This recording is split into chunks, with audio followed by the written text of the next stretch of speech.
Hi everyone, this is yours truly, Lady Emmanuel, coming to you with part two for lesson 29.1, modeling with the quadratic function. Let's go ahead and read this. Check for your understanding. I'm gonna do some of the problems, so you do the other one. It's for the function f of x equals x squared plus 2x plus 3. This right here tells me that it's quadratic because that's the highest degree, and it's in standard form. It's to create a table of values for x equals -3, -2, -1, 0, 1. So here is the domain. That's the domain. And they want me to find the range. Okay? So they gave me the domain is given. Domain is given. Okay? So the domain is given, and I have to find the range. Okay? Let me. So here we go. So let's go ahead and do this right here. And this is then sketch a graph of the quadratic function on grid paper. I'm gonna use the notes section for my little graph. Let's make the table, and I will make the table on the notebook paper right here. This is number 11. The function is f of x equals x squared plus 2x plus 3. Okay, and here, let me make my t-table. They gave me my domain, which is the x value. I'm looking for the y value, which is my range, my output. They said the domain, I'm gonna go back and refer to it, is -3. They gave me -2, -1, 0, 1. And then I need to find the range. So what I'm gonna do is substitute -3 in for every place that I see x. So I would say -3 squared plus 2 times -3 plus 3.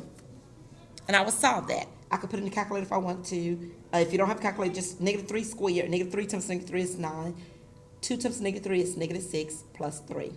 Okay, 9 minus 6, that's 3 plus 3, which equals 6. Okay, so my range for -3, and this will be notated as f of -3. So it would be the output is x, so that range is x. So for f of -2, that equals -2 squared. Make sure you put in parentheses, especially if you're using a calculator, because it will give you something different. Plus 2 times -2 plus 3. Okay. So here I have -2 squared. Anytime you're squaring a number, it's going to be positive. So I know -2 squared is 4. 2 times -2, that's going to be -4 plus 3. 4 minus 4 is 0 plus 3. 0 plus 3 equals 3. So the output for -2 is 3. So f of 1, matter of fact, that's -1. So be careful. -1 squared plus 2 times -1 plus 3. I'm just substituting in -1 for x.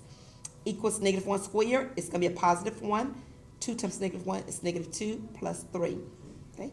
And I'm doing order of operation. I have to say 1 minus 2, that's -1 plus 3. -1 plus 3 equals 2. So -1 input gives me the output of 2. Okay. So the domain 0, when I substitute it into the function, I have 0 squared plus 2 times 0 plus 3. Come on now, guys. 0 squared, you know that's 0. Anything times 0 is going to be 0. Plus 3, anything you add to 0 give you that thing back. So in this case, the thing is a number, 3. So 0 plus 3 is 3. So my range for this domain of 0 would be 3. My domain 1, when I substitute it in, I have 1 squared plus 2 times 1 plus 3. 1 squared is 1, plus 2 times 1 is 2, plus 3. 1 plus 2 is 3, 3 plus 3 is 6. So that range would be 6 for the domain of 1. Okay? So I have all of my points here. So now I'm ready to graph like it told me to. It says create a table of values. I did that. This is a table of value. Then it says then sketch a graph of the quadratic function on grid paper. So here's the grid paper that I'm going to use. I'm going to sketch. So I'm going to go ahead and make my X. This is my X-axis. X-axis. Then I'm going to make my Y. You may need a ruler. And this is my Y-axis. Okay. So here I have negative 3, 6. So I can go to the left, negative 1, negative 2, negative 3. 6 would be 1, 2, 3, 4, 5, 6. Okay.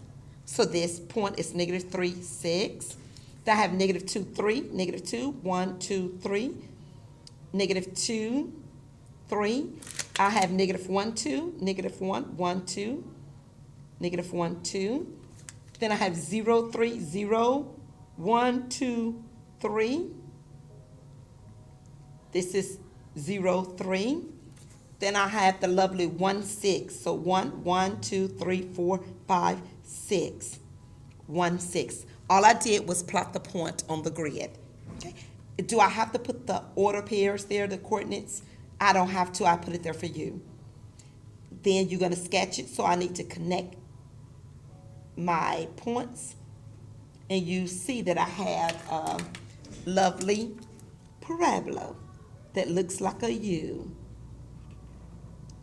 Ooh, I sketched it. And I'm done. Okay. That's basically what they want you to do on some of this. I did one problem for you, and I covered a lot of points there. But that was number 11. Okay, so I'm going to stop this video. I will make a part 3 for you just to go through some more problems. I don't want the videos too long. I appreciate your attention, guys. Pause it, rewind it, stop it, fast forward. Do what you need to do to make sure you get this information and you understand it. Thank you, guys. Bye.